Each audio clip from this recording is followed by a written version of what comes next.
नमस्कार साथियों, स्वागत है आपका हमारे YouTube चैनल एनसीईआरटी सॉल्यूशन में, जहां आपको एनसीईआरटी से रिलेटेड आपकी सारी क्वेरीज़ के आंसर बहुत ही इजी एक्सप्लेनेशन में मिलेंगे।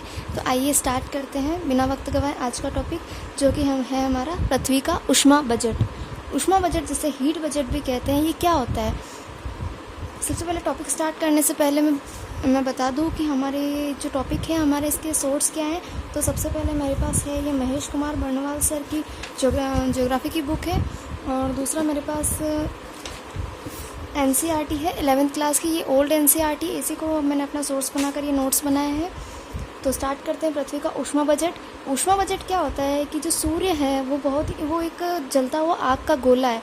तो वो जो अपनी विकिरण पृथ्वी की तरफ भेजता है वो लघु तरंग दैर्ध्य में होती है, क्योंकि कि कोई भी पिंड जितना अधिक गर्म होगा उसका तरंग दैर्ध्य उतना कम होगा, और अगर वो कम गर्म है तो उसका तरंग दैर्ध्य बहुत ज़्यादा होगा। तो सूर्य जो कि बहुत ही गर्म है, इस वजह से उसका तरंग दैर्ध्य बहुत ही कम होता है, तो वो लघु तरंग दैर्ध्य के रूप में पृथ्वी की ओर अपनी तरंगे भेजता है।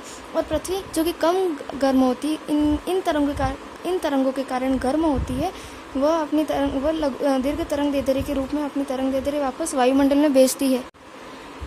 अब ऊष्मा बजट, मान लिया अगर पृथ्वी पर आने वाली जो सौर विकिरण है, जिसे इनकमिंग सोलर रेडिएशन या फिर इंसोलेशन कहते हैं, वो अगर मान लीजिए 100 इकाई है, तो जब सूर्य से जो पृथ्वी पर आ रही है, उसमें से पृथ्वी पर आने से पूर्व ही 27% ये बादलों द्वारा परावर्तित कर दी जाती है, अर्थात बिना उष्मा दिए पुनः भेज दी जाती है।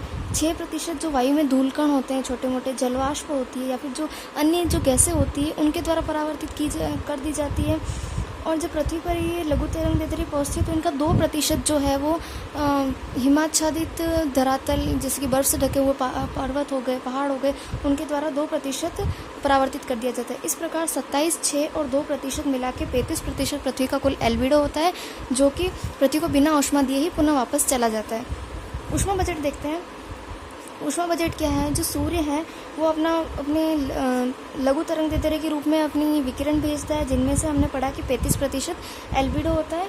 इसके अलावा मान लीजिए अगर पृथ्वी 100 इकाई है, तो उसमें 35% एल्बिडो हो गया, तो 100 माइनस अगर 35 करते हैं हम, तो हमारे पास 65 बचता है। अब 65% जो इकाई जो पृथ्वी की तरफ आ रही है, वो कैसे बैलेंस होती है देखते हैं। 65 में जो 17% है वो अंतरिक्ष में सीधे ही चली जाती है। पृथ्वी पर आने के बाद ये सीधे अंतरिक्ष में चली जाती है, और उसके बाद 65 माइनस 17 करेंगे तो हमारे पास 48 बचता है। 48 में से 14% जो है वो वायुमंडल द्वारा अवशोषित कर लिया जाता है। जो वायुमंडल में, पृथ्वी की आंतरिक वायुमंडल में जो गैसें होती है, उनके द्वारा वो अवशोषित कर लिया जाता है, जिसके कारण वायुमंडल गर्म होता है।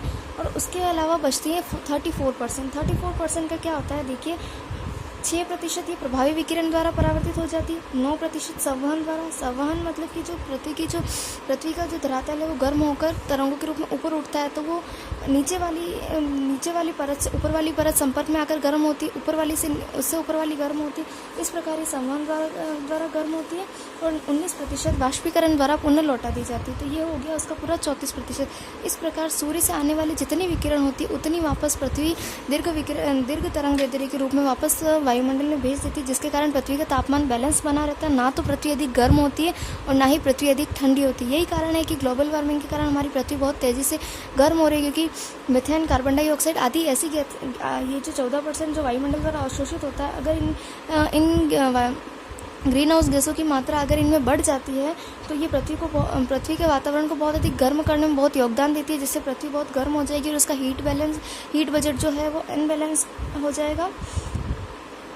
इस प्रकार हमने पृथ्वी का ऊष्मा बजट बहुत ही शॉर्ट एक्सप्लेनेशन में देखा। अगर आपको हमारा वीडियो पसंद आया तो please like, share and subscribe ज़रूर करिएगा।